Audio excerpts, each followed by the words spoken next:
You would expect from us here at Talk, the big political story in town is the defection of Bobby J. Robert Jenrick. I like calling him Bobby J. Do you know when he had his leadership battle with Kemi Badenoch and lost? He had some baseball caps made up as part of his leadership bid, and they were like American-style baseball caps with Bobby J written across the top. Anyway, the big Westminster story, Robert Jenrick yesterday moved to Reform UK. There was a press conference. He spelt out his reasons for leaving the party and was quite personal with some remarks towards people like former Home Secretary Priti Patel and the man who's currently the Shadow Chancellor, Mel Stride. Asking you this morning, given this defection, and we're getting some great messages on this and great calls, why shouldn't he call a by-election? He said yesterday, when he was asked a question by a journalist at the press conference, he said, no, I'm not doing a by-election. Why not? Now, we've had various views saying, oh, well, you know, it's not traditional. Well, who cares about tradition? If Reform UK want to go, look, we are the political party of now, we're powering ahead, all of the polling suggests that if there were to be an election tomorrow, a general election, mind, that not only would Reform get the lion's share of seats in Parliament, but they would win this newer constituency. So it seems to me a bit of a missed opportunity here for Reform, by Reform, not to go, we're going to have a by-election. Old Bobby J gets back into his constituency and they can go, look at this momentum. I mean, that leaves Labour on the sidelines. It batters the Tories as well. Tell me this morning on Talk, why shouldn't there be a by-election? And also, who's had a better week so far this week? Is it Nigel Farage? Is it Kemi Badenoch? 0344 499 1000 is the number. Earlier this morning, Reform UK, and they're pretty good at their social media stuff, Reform. You know, lots of very sexy videos. They released a video showcasing Robert Jenrick as their latest defector. Here it is. Is anything missing from that video, if you're watching us here at Talk, are Lancaster bombers flying over the White Cliffs of Dover? Maybe you can do that next time, lads. Let's get a view on this. Paul Embery is writer, trade unionist and author of Despised Why the Modern Left Loathes the Working Class. He joins us this morning here on Talk. Good morning, Paul. Good morning, Duncan. For political junkies like us, it's been a fascinating 24 hours. Give me your assessment of Robert Jenrick joining Reform UK. Well, I think it's clearly a big loss for the Conservative Party. I mean, he was a big hitter. I think he did connect with mainstream voters in a way that I think that few Tory politicians, and in fact few politicians across the spectrum, actually do these days. I think his use of social media was pretty good. Yeah. I think he was able to get quite a bit of cut through.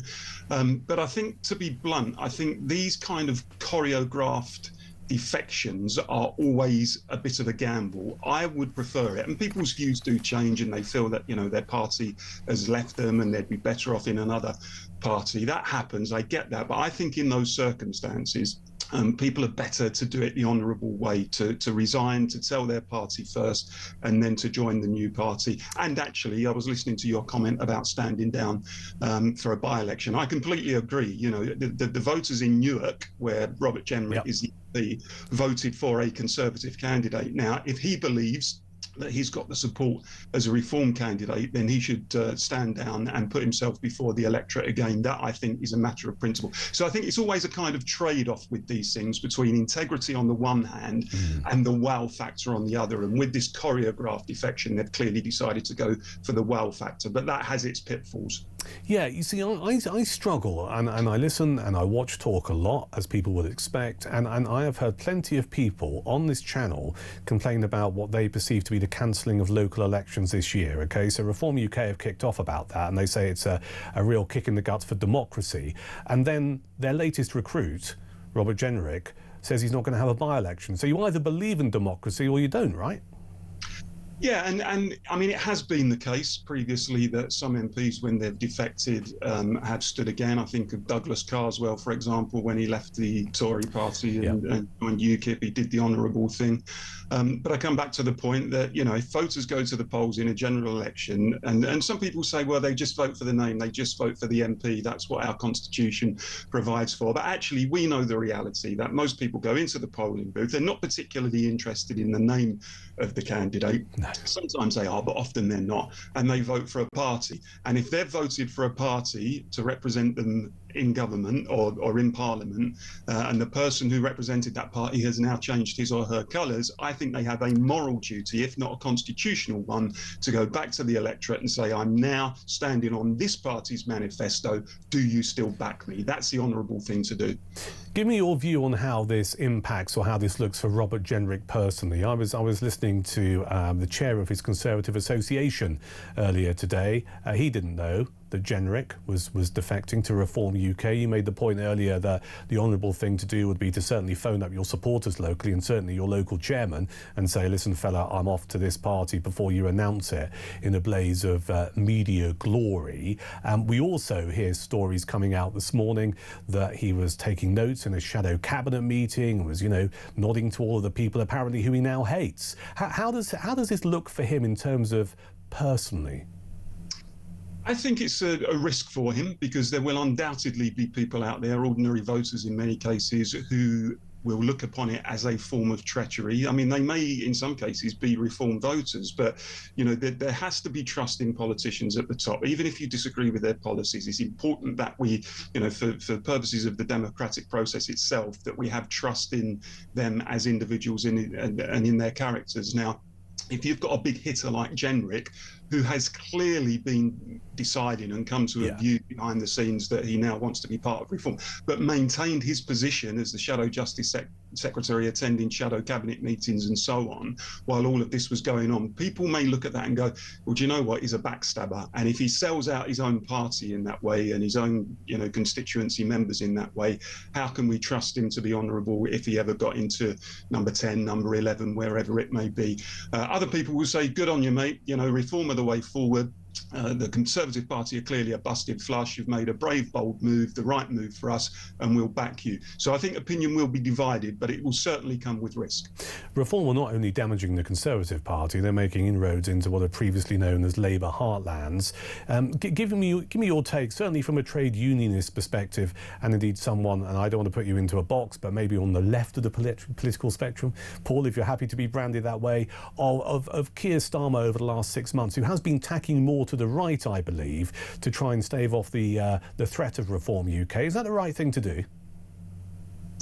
Well, I think it's the right thing to do, not just from a tactical point of view in terms of staving off Reform UK, but actually from the point of view of how are we in the Labour Party, I've been in the Labour Party for 30 years, going to keep our core voters, or our one-time, if you like, traditional base in places like the Red Wall, on side. And the reality is that Reform has parked its tanks well and truly on Labour's lawn in many of those constituencies. I mean, they came, I think I'm correct in saying that they came second in 90-odd constituencies last election, 80-odd of which were Labour constituencies and 60 of which were in the north of England. Now, when you've got a situation where people who are traditional Labour voters are turning to Reform, which, let's be blunt, is a bit of a Thatcherite neoliberal type party, you need to realise that actually you've lost them. And the reason Labour has lost them is because it has treated them with contempt for so many years. It tried to sort of drag them towards the sunlit uplands of cosmopolitan liberalism, if you like, and it violated their sense of place, their sense of belonging. Their living standards have fallen. They feel that they're sneered at by the political establishment, particularly the left. So Labour, to win those people back, has got a mountain to climb, and frankly it's still in the foothills on that. Thank you for your take on that. Let's just bring it back to the potential personality clash of Farage and Jenrick. I mean, there's some great clips circulating this morning about what they think of each other, which, to be perfectly blunt with you, I mean, I've got stuff in my freezer that's older than this, so I want to get your take on this. This is a clip of Farage calling Jenrick a fraud. Robert Jenrick, under him as immigration minister, we got up to 56,000 people who'd crossed the channel by boat living in hotels. He put more people in hotels than even this Labour government. And here we are 3 years later, and he turns up and says, I'm on your side. My advice to you would be to say, this man is a fraud. This man is not to be trusted. That's Nigel Farage talking about his latest recruit, Robert Jenrick, only a few months ago. And this is Robert Jenrick with his view on Nigel Farage. Nigel Farage can't even run a five-a-side team, so he's not going to be able to run a country.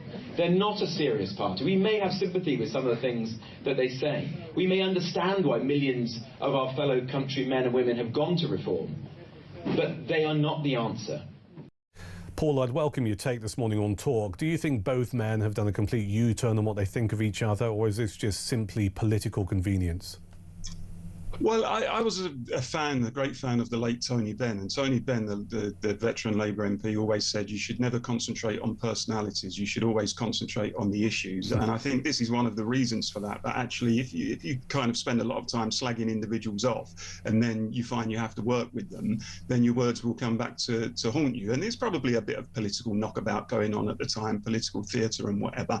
But they can't now complain if people highlight their previous words. I remember when Nick Clegg went into coalition with David Cameron in 2010, and those two had said, you know, the most awful things about each other. And rightly, people looked at them standing in the Rose Garden in Downing Street when they formed that coalition government and said, hold on a second, you know, you were going hammer and tongs 5 minutes ago, and now all of a sudden you're going to be working in harmonious partnerships. So there's always a pitfall and a drawback when you concentrate on personalities, and they cannot complain if people highlight exactly what they've said in the past. No. And let's just take a bit of a punt on this. I mean, I don't know if you're a betting man at all. I've been asking this of various contributors this morning here on the show at Talk. Do you think it's only a matter of time before Jenrick and Farage fall out? Because you've got a couple of big egos there, haven't you? You do indeed have a couple of big egos, and that town might not be big enough for the two of them. I don't know. I mean, it's clear, I think, that Jenrick is personally ambitious, but ultimately I think he would be deluded if he thought that Farage was going to be moving aside anytime soon. Farage is clearly going to be the leader of Reform going into the next election. So, you know, Farage has fallen out with the likes of Rupert Lowe and one or two other people in the past. He is a dominant character, but I think that if I were a Reform supporter, which I'm not, I would be saying to the two of them, look, we've seen enough internecine warfare within Reform over the last couple of years. You two need to work together, otherwise the party itself is going to pay a big price.